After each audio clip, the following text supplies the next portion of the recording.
morning all of you. I hope all 9th standard students are following the videos and they are doing the work what we are given to you. Today one more new topic we are going to discuss, and here one thing you have to remember that in case of biology I am doing the lessons which are common for ICSE section as well as the state syllabus.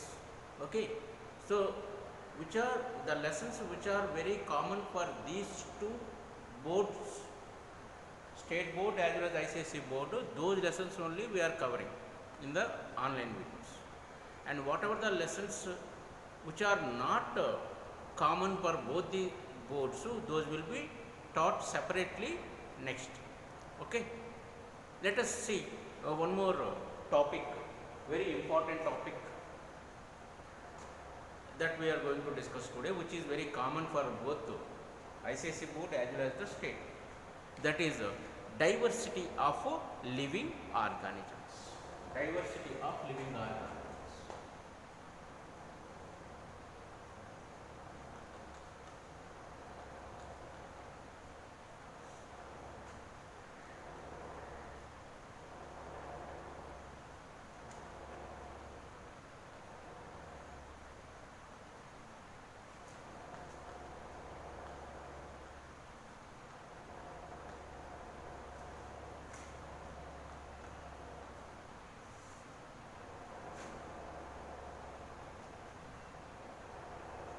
Diversity of living organisms. You know that maybe in social science or history, civics, or in the geography, you might be learnt about the earth was formed nearly 4.2 billion years ago. At that time it was completely a burning sphere. Slowly and slowly and slowly it comes to the cooler state, as well as slowly the organisms have been developed, and after present you might be seeing that there are 1.7 millions of living organisms are presented there. Out of this 1.7 millions of living organisms, 1 million are plants, and the remaining or rest of them are completely animals, including the microorganisms, viruses, bacteria, fungi, whatever are there. Every organisms are included in this 1.7 millions of organisms. But as we are come to know that only a few of them, when you are going on the road, you might be seeing number of plants are presented on the roadside, but you may not be knowing the names of those. You may be knowing that only the tamarind or the coconut or palmyra or some other. And some of the animals also you might be seeing the Discovery Channel or the National Geographic Channel, or when you go to the zoo or national park, there you might be seeing the number of different kinds of animals, but you don't know the names until you see the board of those animals in the parks and that zoo. This is our knowledge, but of course it is not compulsory to knowing about all the organisms names, but it's a basic knowledge to know at least a few of them. So how these organisms are classified, divided. One simple example I will ask you. I will tell you that one of your friend's father went to market and brought the number of fruits in a bag, and he gave that bag to that person, that son or daughter, and asked him to separate those fruits. And immediately the student separates those fruits based on some similarities. That means size of the fruit, color of the fruit, and by basing on these similarities, that student will divide or separate the fruits. Suppose all the apples in one side, all the oranges are in one side, and all the grapes are in other side, and like this all the bananas are in one side. In such a way this diversity, that means the division of the fruits will be conducted or taken place by the student. This is only because of the basic knowledge. What is the basic knowledge here? The size of the fruit, whether the big size or small size or medium size. The color of the fruit, whether the yellow color, orange color, red color, green color, whatever the color of the fruit. Based on this, the fruits have been divided. In the same way, the living organisms also divided, also classified, also diversified based on their basic similarities and dissimilarities, that means differences. So this is called the division of living organisms based on their similarities and dissimilarities. Based on their similarities or dissimilarities is called classification.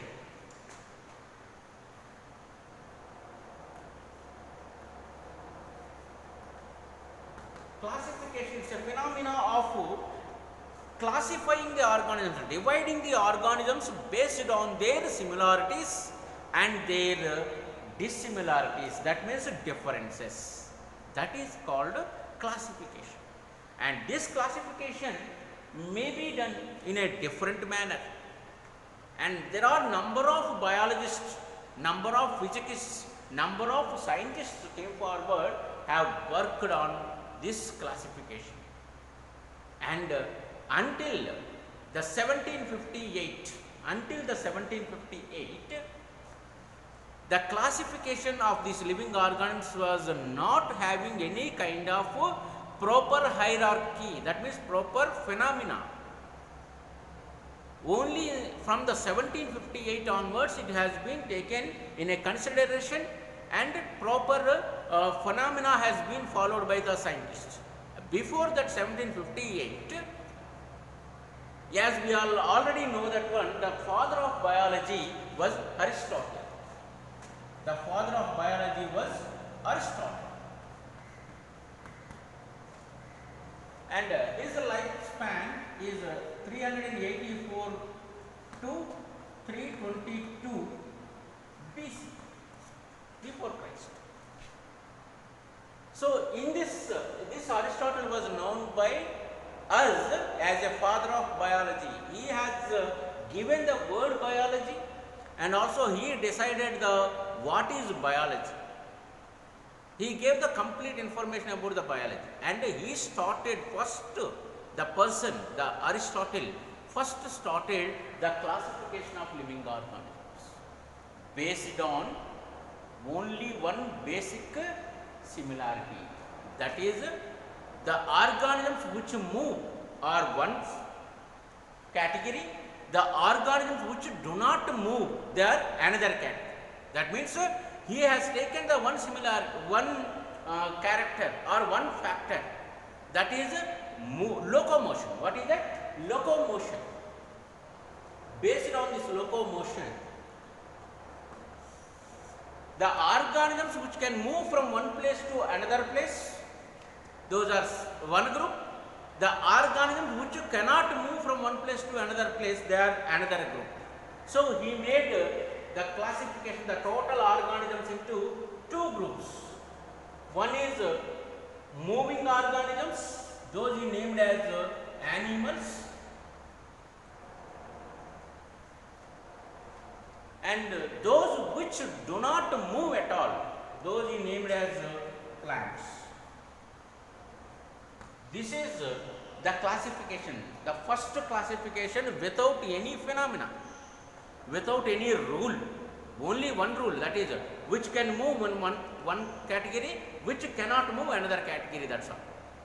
And it was followed by all the people of the world for 1,000 years.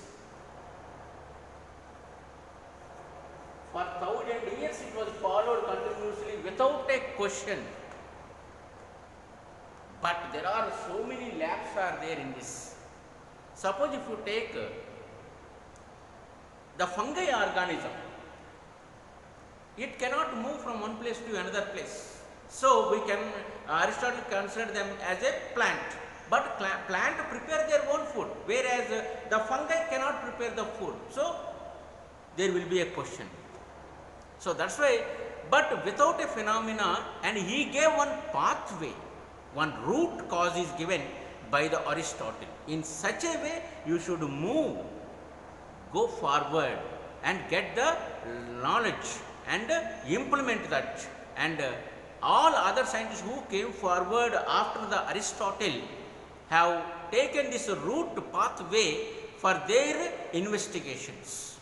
In such cases, in the year 1758, Carolus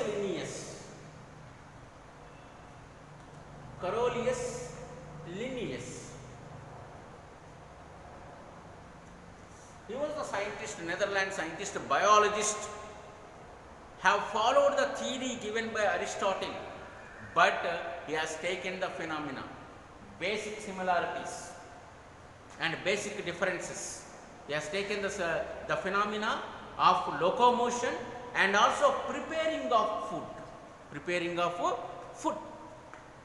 So the organisms, those which cannot prepare their own food, he named them as, which cannot prepare their own food, he named them as animals, which cannot prepare their own food, but they will be moving from one place to another place. And the organisms which can prepare their own food, and they are named as the plants, but these cannot move from one place to another place. This way he has divided into two groups, and he have given the two kingdom classification.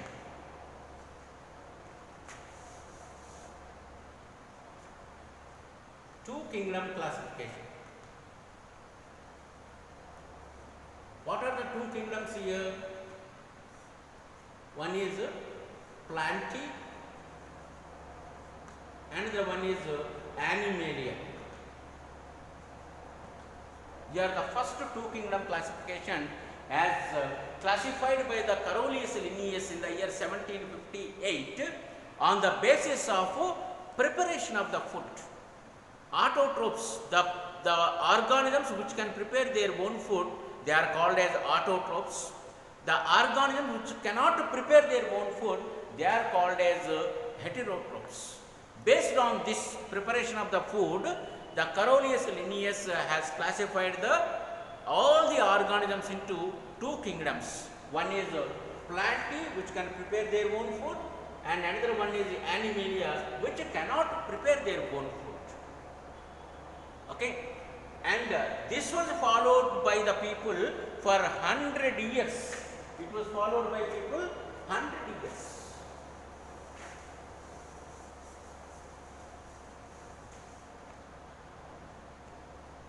It was followed by the people 100 years. Oh, how strange it is.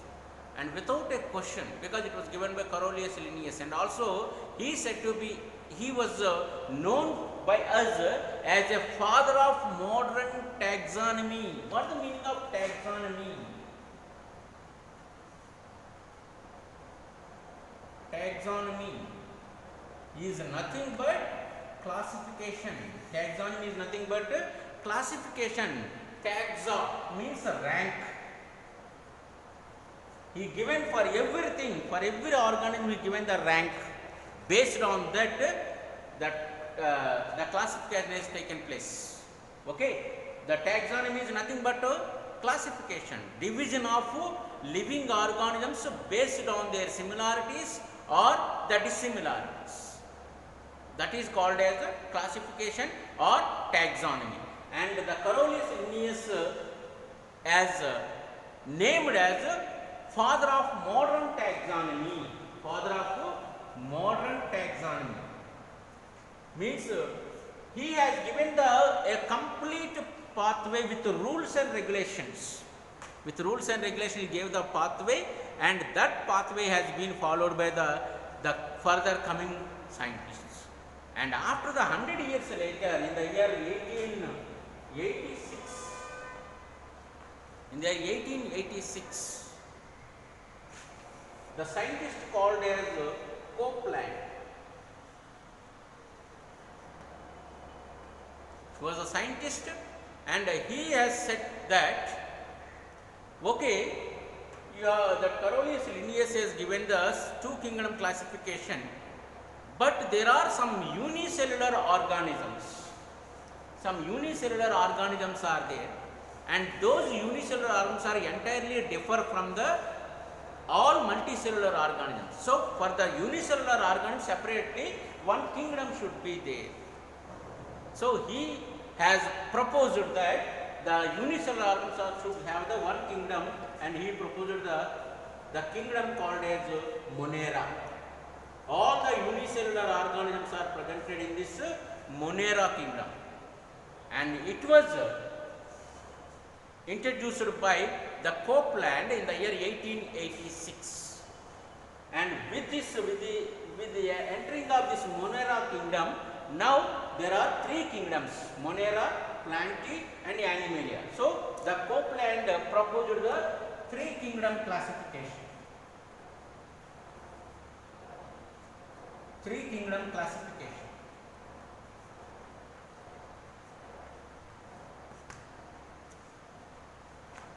And it was followed by almost 100 years. This three kingdom classification is followed by the people almost 100 years, and next in the year 1963,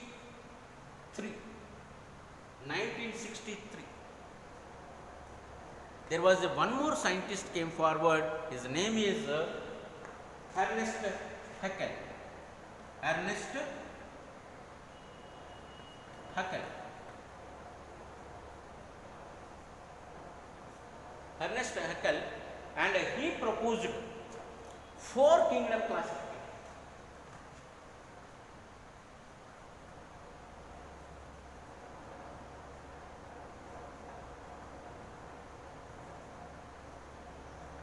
He proposed four kingdom classification. Four kingdom, and he was saying that okay, we have said very good, the three kingdom classification, that is Copeland given that Monera kingdom, as well as the Carolus Linnaeus given the two kingdom classification, that Plantae and Animalia. But what about the organisms which are multicellular as well as the unicellular, and they are preparing their own food? See here, some of them are autotrophs and some of them are heterotrophs there. In that all the single celled organisms are preparing their own food, so they comes under the category of autotrophs, and some of them are become heterotrophs, they cannot prepare their own food. So what about these organisms which are unicellular and prepare their own food? So he proposed the four kingdom classification, that is he introduced one more, that is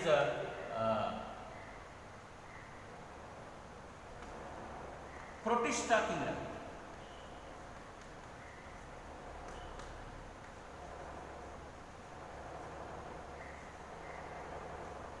So now you might be seeing that the first kingdom is Monera, second one is Protista, third one Plantae, and the fourth one is Animalia. Here the four kingdom classification is proposed by Ernest Haeckel. Two kingdom classification is proposed by Carolus Linnaeus. Three kingdom classification proposed by Copeland by adding the Monera, and fourth kingdom classification is proposed by Ernest Haeckel by adding the Protista. It was followed just 6 years. It was followed just 6 years. In the year 1969, very just 6 years later, and one amendment has been taken in the classification theory, and there was scientist called as Robert H. Whittaker. Robert H. Whittaker.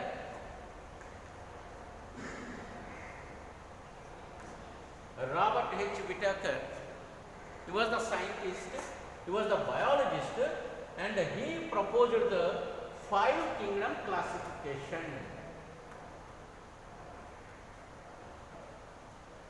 5-kingdom classification.